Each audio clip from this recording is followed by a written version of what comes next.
বিসমিল্লাহির রহমানির রহিম। আসসালামু আলাইকুম রহমতুল্লাহি ওয়া বারাকাতুহু। প্রিয় শিক্ষার্থী, আপনারা কেমন আছেন? আপনাদের সবাইকে স্বাগত জানাচ্ছি। আমি মোহাম্মদ ইফতেখার আলম আমার অনলাইন ক্লাসে। আজকে আমরা ভেক্টর ডিফারেন্সিয়েশনের তৃতীয় class.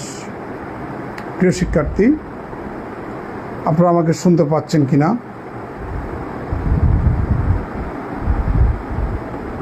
Find a unit normal to this surface at this point. এই পয়েন্টে এই সারফেসের উপরে ইউনিট নর্মাল ভেক্টরটা নির্ণয় করতে বলেছে। সলিউশনটা দেখুন। প্রিয় শিক্ষার্থী, ধরে নেন একটা ভেক্টর। আপনারা জানেন কোন একটা ভেক্টরকে তার ম্যাগনিটিউড দিয়ে যদি আপনি ভাগ করেন তাহলে এই ভেক্টরটার ইউনিট ভেক্টর পাবেন।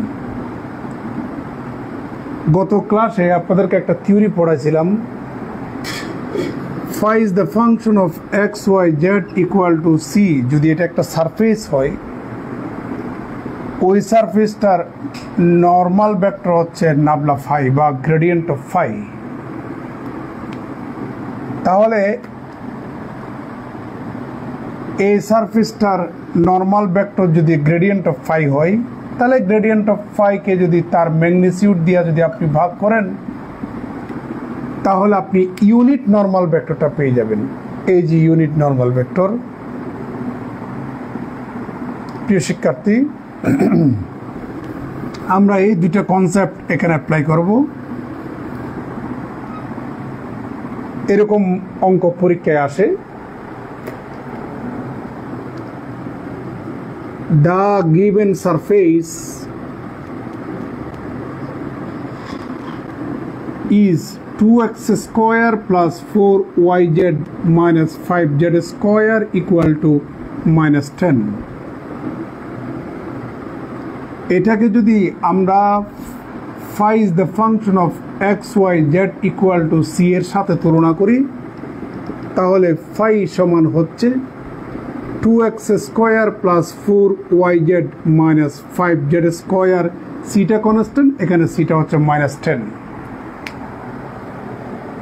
প্রিয় শিক্ষার্থী, আপনারা জানেন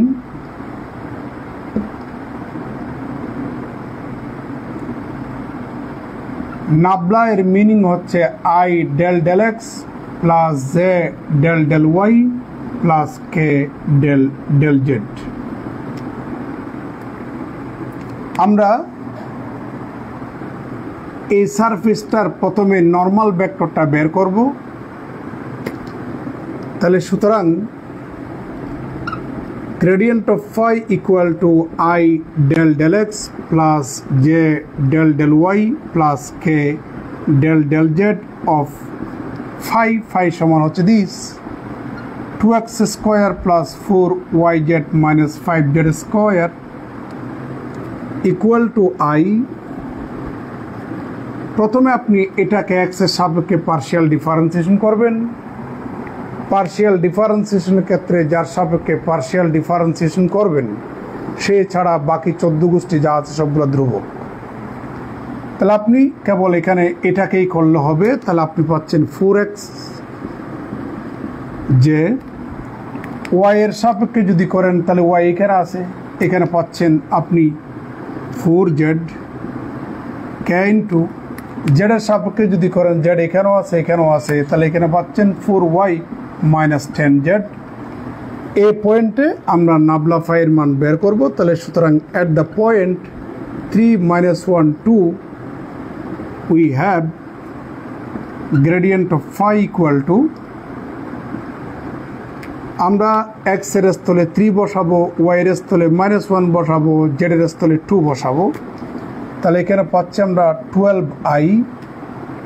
এই যে x এর মান 3 বসান, z এর মান 2 বসালে এখানে পাচ্ছেন আপনি 8j, y এর মান -1 বসান, z এর 4 - 24 কে। এবার আমরা তার ম্যাগনিটিউড বের করব। তাহলে সুতরাং magnitude of gradient of phi সমান হচ্ছে রুট ওভার আই এর। আপনি এটারে যদি ক্যালকুলেশন করেন তাহলে এখান থেকে আপনি 4 যদি কমন নেন তাহলে পাবেন 1/7। এখানে 3i হয়, এখানে 2j হয়, আর এখানে আপনি 6k পাবেন।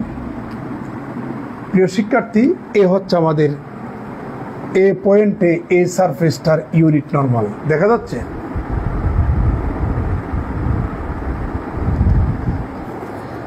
তাহলে এই স্টাইলের যত অঙ্ক আছে আপনারা নিজেরা করে নেবেন। আমি প্রত্যেকটা অঙ্কের জন্য এক একটা ভিডিও করব, যেহেতু লম্বা ভিডিও হলে স্টুডেন্টরা পড়তে চায় না, এই জন্য ছোটো ছোটো ভিডিও আপনাদের সুবিধার জন্য এখন করব। প্রত্যেকটা অঙ্ক বা প্রত্যেকটা থিওরির জন্য এক একটা ভিডিও। ভালো থাকবেন। এরপরে আমি আরও অন্য স্টাইলের অঙ্কতে যাচ্ছি, আপনারা লাইনে থাকবেন। ওকে।